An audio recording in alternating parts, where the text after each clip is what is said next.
Hello my dear foodies, welcome to வீட்டு சமையல். இன்றைக்கி நம்ம என்ன பார்க்க போகிறோம்னா பம்கின் சீட் வச்சு சட்னி தான் பார்க்க போகிறோம்.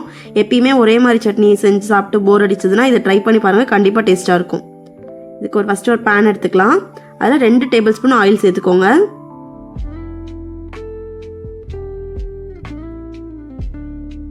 ஆயில் காஞ்சதுக்கப்புறம் 1 டேபிள் ஸ்பூன் கடலைப்பருப்பு,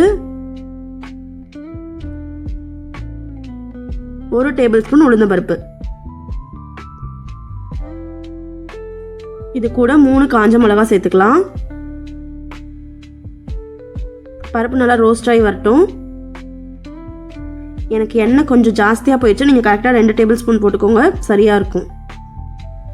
கூட ஒரு 6-7 உரிச்ச பூண்டு, அப்புறம் சின்ன வெங்காயம் 15 சின்ன வெங்காயமாக சேர்த்துக்கோங்க. சின்ன வெங்காயம் தான் இதுக்கு டேஸ்ட் கொடுக்கும், அதனால் சின்ன வெங்காயம் சேர்த்துக்கோங்க.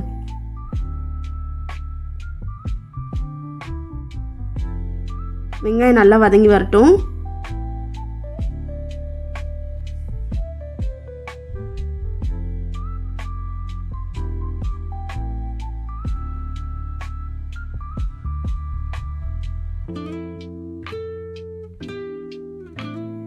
வெங்காயம் வதங்கிருச்சு. இந்த ஸ்டேஜில் 3 டேபிள் ஸ்பூன் பம்கின் சீட்னா பூசணி விதை, அதை தான் நம்ம ஆட் பண்ணிக்கிறோம்.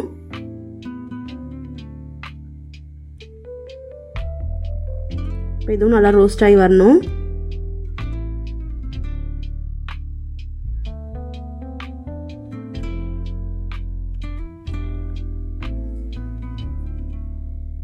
இந்த அளவு கொத்தமல்லி ஆட் பண்ணிக்கலாம். நான் கொஞ்சம் தண்ணியோட தெரியாமல் ஆட் பண்ணிட்டேன், அதனால தான் தெரிக்குது. நீங்கள் பார்த்து ஜாக்கிரதையாக ஆட் பண்ணிக்கோங்க.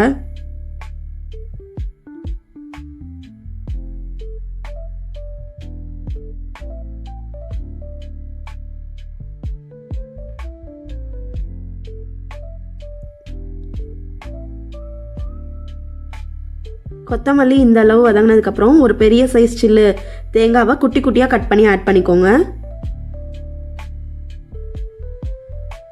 தேங்காவும் கொஞ்சமாக வதங்கி வரட்டும்.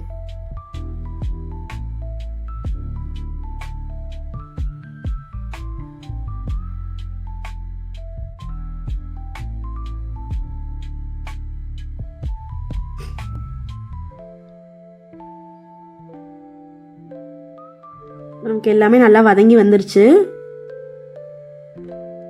இந்த ஸ்டேஜில் ஸ்டவ் ஆஃப் பண்ணிட்டு நம்ம ஆற வச்சு எடுத்துக்கலாம்.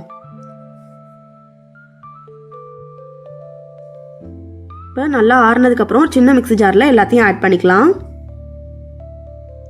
நல்லா ஆறுனதுக்கப்புறம் தான் நம்ம அரைச்சி எடுக்கணும்.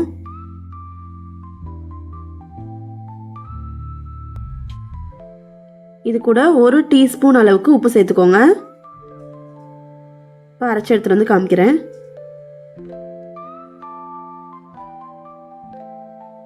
அரைச்சி எடுத்துகிட்டு வந்தாச்சு பாருங்கள். கொஞ்சம் கொஞ்சமாக தண்ணி ஊற்றி தேவையான அளவு கொஞ்சம் கொஞ்சமாக தண்ணி ஊற்றி அரைச்சிக்கோங்க. இது மாதிரி தான் இருக்கும், துவையல் மாதிரி இருக்கும். நம்ம இப்படியே துவையலாக கூட வச்சு சாப்பிட்லாம்.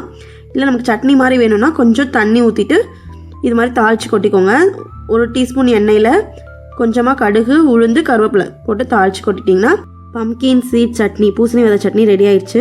கண்டிப்பாக இது மாதிரி ட்ரை பண்ணி பாருங்கள். எப்பயுமே ஒரே மாதிரி சட்னி அரைச்சி சாப்பிட்றதுக்கு இது மாதிரி கண்டிப்பாக ட்ரை பண்ணுங்கள். ட்ரை பண்ணிட்டு எப்படி இருந்துச்சுங்கிறத கமெண்டில் சொல்லுங்கள்.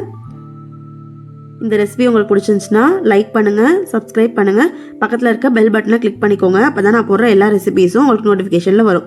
இதே மாதிரி ஒரு நல்ல ரெசிபியோடு சந்திக்கலாம்.